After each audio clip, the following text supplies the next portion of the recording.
Hi everyone, Midas Man on Amazon Prime. Now, the new biopic about Brian Epstein and his life. I just watched this last night and I've got plenty of thoughts on it. I wasn't going to do a video. As many of you know, I'm supposed to be taking a bit of a break at the moment. Thank you very much for your kind messages on that.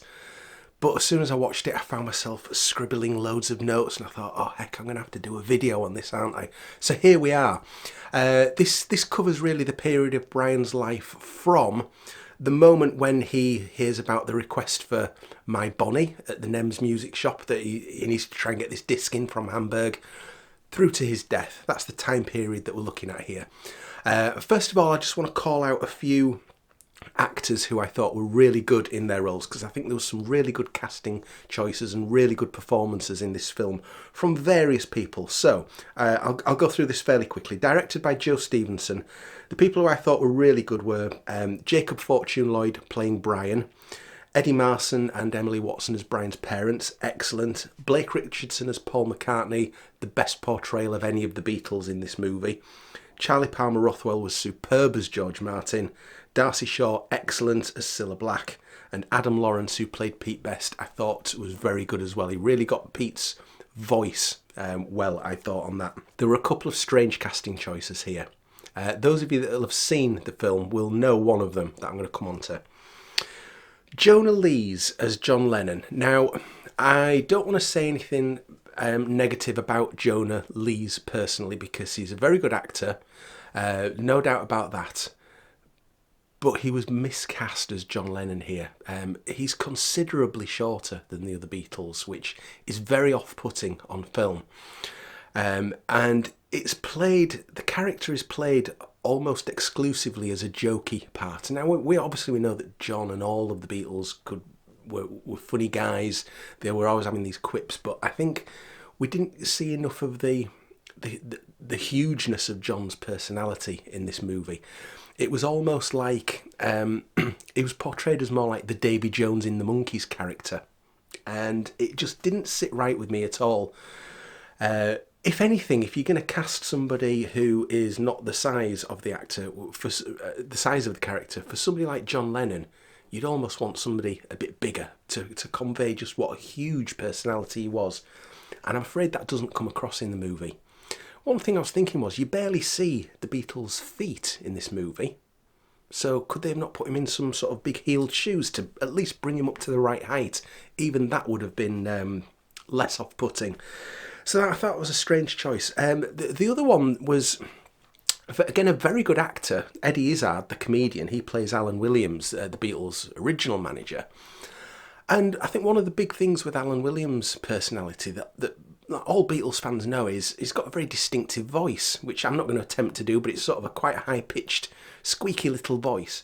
And Eddie Izzard made no attempt whatsoever to convey that. And it was very much a key part of Alan Williams' character to somebody, to an observer. So I was surprised that he didn't try and convey that at all. But yeah, a lot of good casting choices in this. So, notes that I've made, and I'm going to cover these pretty much in order of where they appear in the film. Some of these are going to be positive, some of them maybe not so much.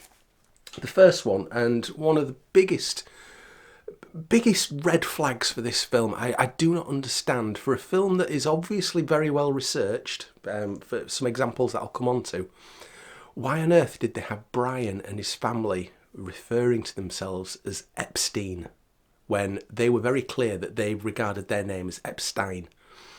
Now, I can understand it when other characters, particularly characters like, say, for example, like Ed Sullivan, played by Jay Leno, when they're meeting him, they may well call him Epstein because they don't know him, they're not aware of what their preference is. I think Epstein is probably a more common pronunciation in America. Completely understandable. But for the Epsteins themselves to refer to them as Epstein in this film, it's unforgivable. I've got a bit of a rant about artistic license to come later in this video, and I'll cover what I think about that, but there was no need for that. Absolutely no need. Now, one piece of criticism that I'd seen in advance of watching this was about the Beatles' haircuts. So you see, when Brian takes over the Beatles, you see him taking them to get their suits. Yep, great, no problem. And then there's been criticism about the fact that the next scene is them getting their hair cut, when clearly the Beatles did have their haircut was influenced by Astrid, Jürgen, Klaus, etc. And I want to defend the film a little bit here, because I went back and rewatched this. And yes, you see the Beatles being given haircuts under the supervision of Brian, but it really was just a cut. The hairstyle that they had, the Beatles swept forward hairstyle, they had that before in this movie, which was factually correct. They just had a bit of a trim ahead of the photo shoot. So I'm not going to criticise the haircut scene in this, because I don't think that this was intended to suggest Brian getting rid of sort of teddy boy quiffs and such like. This was merely them just having a trim, I believe. So I'm not going to criticise for that.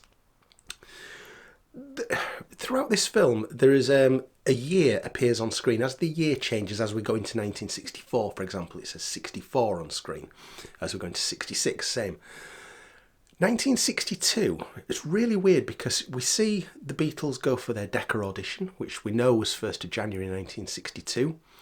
We see the follow-up events of that have been rejected by Decca. We see the EMI audition for George Martin.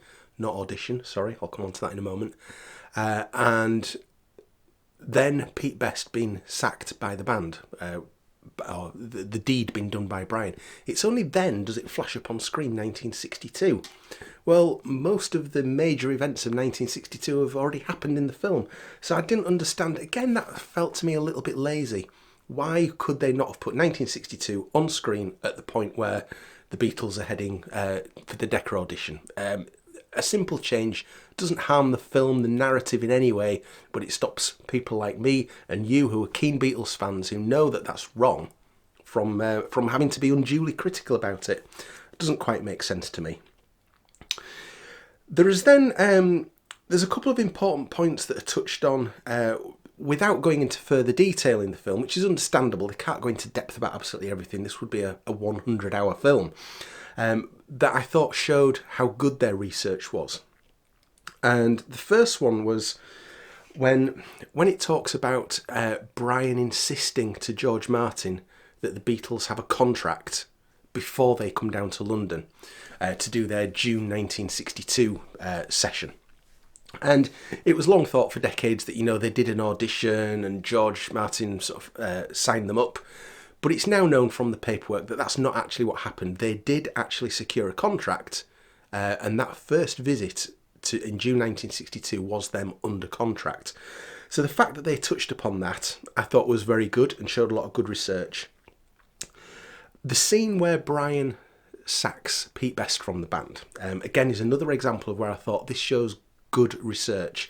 And because Pete gets fired, Pete's obviously not very happy, very angry, storming off. Brian shouts, "I'd like to put you in another band." Okay, fair enough. We know that that's what Brian did try to do. It didn't necessarily happen the way that it's portrayed in the film, but I understand that sometimes you have to have multiple elements happening in one scene that maybe actually happened over a period of weeks. I believe the story is more along the lines of that Pete was threatening to sue, and Brian suggested getting Pete into another band so that he couldn't be sued under breach of contract, because the contract that the Beatles had was for them to be managed by Brian Epstein. The contract wasn't to keep them in the Beatles. So Brian felt, in real life this is, that by offering Pete to go into one of his other bands as drummers, he would still be under contract as Pete's manager. So I thought it was good that they touched upon that in the movie. Again, I thought it showed good research, which makes things like Epstein seem even more crazy. There's then one thing that, I know has been touched on by various people online, and I think this was unforgivable. The Royal Variety performance in 1963. So, again, a good thing that they touched upon was the fact that was John going to swear on stage? Well, he was never going to swear on stage. I think John knew in those days that would have been the end of their career. But it was good that they touched upon, there's the potential for somebody like John Lennon to do this. But after he's made his remark about those in the cheaper seats, clap your hands, the rest of you, if you just rattle your jewellery, everybody knows that they then play Twist and Shout. They actually then go into playing Money. That's what I want. Which is just bizarre. Now, it's probably got something to do with rights. Could they maybe not get the rights to perform Twist and Shout on film? Was there going to be some issue there? Some legal issue? If that's the case, don't go into the song. Because, again, it's just asking for trouble when you've got a film that's called Midas Man, which doesn't give anything away about what the film's about. It's only likely to attract Beatles fans. It's only likely to attract people who know the story. And if you're going to make errors like this that are only going to annoy your audience, why do it? I really don't understand that. If you can't play the song that you're supposed to play, don't play a song, is my opinion on that. Strange. Some good things. I don't want this to be all negative because, there's some good points to this film. I enjoyed the sort of walking thing. I don't know if they'd put him on a sort of a running machine or something, but Brian is sort of walking towards the camera with lots of backgrounds, telling the story of 1964. He speaks to the camera quite a lot in this film, which is good. I think it's a good way of getting across important information quickly without having to do a whole scene about it. So Brian's narrating the 1964 US tour, how exciting it is, and he's happy, he's excited. We then later in the film get to a 1966 equivalent, and it's really noticeable how this is really difficult. They went to Manila, it all went really wrong there. The John bigger than Jesus comments, and all the time that Brian's narrating this, he's popping a pill, he's having another drink of whiskey. So you get to see the toll there that life's taken on him over the last couple of years. Brian and John Lennon's rumoured relationship is not explored at all in this film, and on balance, I think that's probably the right decision. I think had they made any suggestion in this movie that there had been something happened as a relationship between Brian and John, it would have dominated the movie, and it wouldn't have been able to tell all the other things that it did. And we don't know for certain exactly what happened, if anything happened. So I think they did right to leave that alone, because it would have just opened up a can of worms that would have made it a completely different film to what they were trying to make. So I had no issues with that. You couldn't just drop that into a 2-minute scene and then not come back to it. So yeah, I was happy with that decision to not do that. Then there was another weird one, and this brings me on to my thoughts on artistic license. So, whenever a biopic gets made like this, there's always things that aren't true to life, and the makers will always say, oh yes, we had to show artistic license here. Okay, fair enough. My issue here is that the Beatles story, to me, and to probably lots of people out there who are Beatles fans, it's the greatest story ever told, and that's whether you're talking fact or fiction. It's just a phenomenal story. It's perfect, and I don't think that a maker of a movie should deliberately swap things around that don't need to be swapped around to try and improve the story. It doesn't need to be done. It's perfect as it is. You're not going to make it any better by messing with the timeline of how things happened. What I'm talking about here is the film clearly shows Brian's father Harry's death as being before the All You Need Is Love TV broadcast. So that TV broadcast was back end of June 1967. Brian's father didn't die until the middle of July. So there's this big thing about in the movie about Brian's father dying, and then it leading on to All You Need Is Love. Why? We know that that's not the case. There's no artistic merit in doing it that way around. So again, just show the film in the order in which things happened. It's a perfect story. You're not going to improve it by changing that. Very strange, because it was only really about 6 weeks after Brian's father died that Brian himself died. And they sort of miss out that period. They then sort of cut to, it comes up as text on screen that, on the day in August, was it the 27th? I'm trying to remember off the top of my head. Brian died from an accidental overdose. That didn't need to follow on from All You Need Is Love. It could easily have followed from his father's death. Very strange.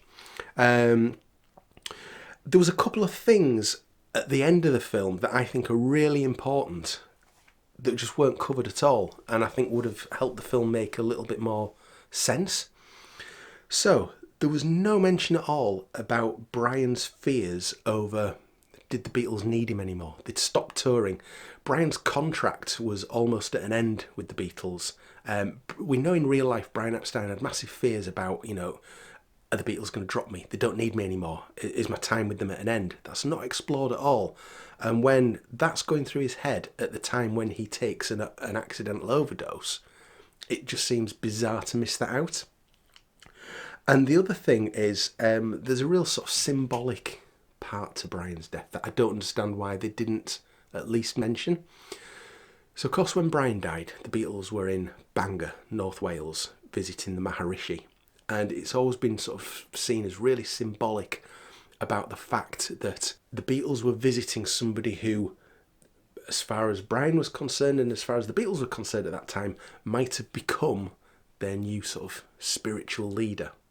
Right at the moment when their leader from the past sort of 5.5 years, died. Why is that not explored at all? It's a really sort of symbolic thing there, that they were going to the Maharishi at the very point where Brian left the story. I think that was worthy of inclusion. So I feel like I've been really negative here, and there are things that I just don't understand about this film. But overall, did I enjoy this film? I enjoyed watching it. I definitely enjoyed watching it. I will probably watch it again at some point, maybe fairly soon. I've no doubt about that. It's worth seeing. There are some very good performances here, but it's let down by very strange decisions to try and improve the story, mainly this phrase artistic license that I know is needed, and it's used well in some places in the film, but there are certain things that you don't need to mess with the Beatles story because you're not going to improve it. So, yeah, that's my thoughts on that. Have you seen this movie? What do you think of it? Let me know down in the comments, and thank you very much for watching. I will be back soon. Thank you. Bye-bye.